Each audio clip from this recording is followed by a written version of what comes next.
ma doonaysaa in aad doorato takhasuskaaga ugu fiican sidee u dooran kartaa mid kuugu habboon muuqaalkan wuxuu kaa caawin doonaa in aad takhasus fiican doorato adigoo maraya hab cilmiyeysan doorashada takhasuska jaamacadeed ma aha mid fudud laakiin ardaydeenu way fududeystaan waana tan keenta fashilka ardayda ku dhaca badanaa ardaydeenu waxay raacaan takhasuska loo badan yahay ama ka saaxiibkood uu doorto ayay la doortaan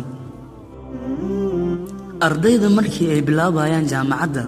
waxay wareystaan ardaydii ka horeysay ama waxay fiiriyaan dadka shaqada wanaagsan haysta kuliyadday barteen ama waxay arkayaan ardaydii oo meel u badan ama saaxiibkood oo kuliyad galay haddaba marka aad kuliyad dooranaysid waxaa muhiim ah inaad isweydiiso saddexdan su'aal isla markaana aad ugu jawaabto sida ugu macquulsan uguna saxsan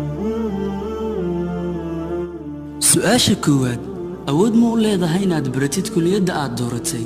waxaan ka wadnaa awood ma u leedahay inaad baratid kuliyadda aad dooratay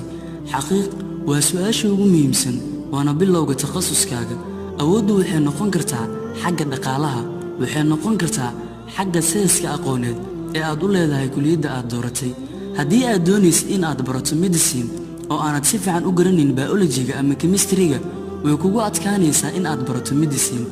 sidoo kale haddii aad doonaysid in aad barato engineering oo aanad si fiican u aqoon xisaabaadka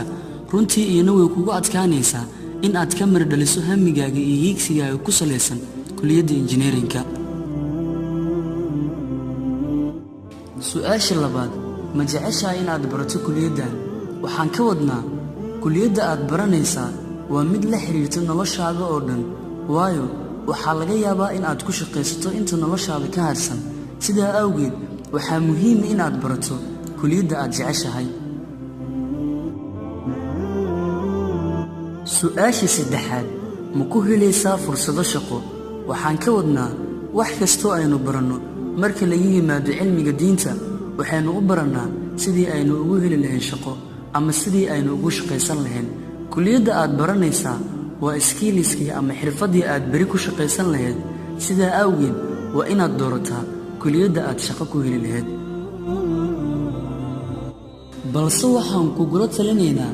inaadan ku dooranin shaqo ku hel oo keliya sababtoo ah haddaad ku dooratid inaad ku hesho shaqo oo keliya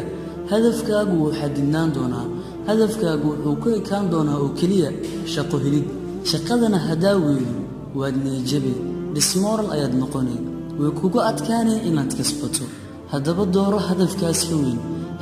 ka weyn wuxuu noqon karaa in adiga laguu shaqeeyo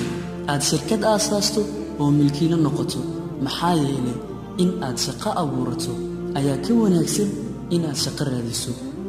hadduu ku cajabgeliyey muuqaalkan ha ilaabin inaad la wadaagto walaalahaaga kale waa walaalkiin maxamed khayr oo khayr idin rajaynaya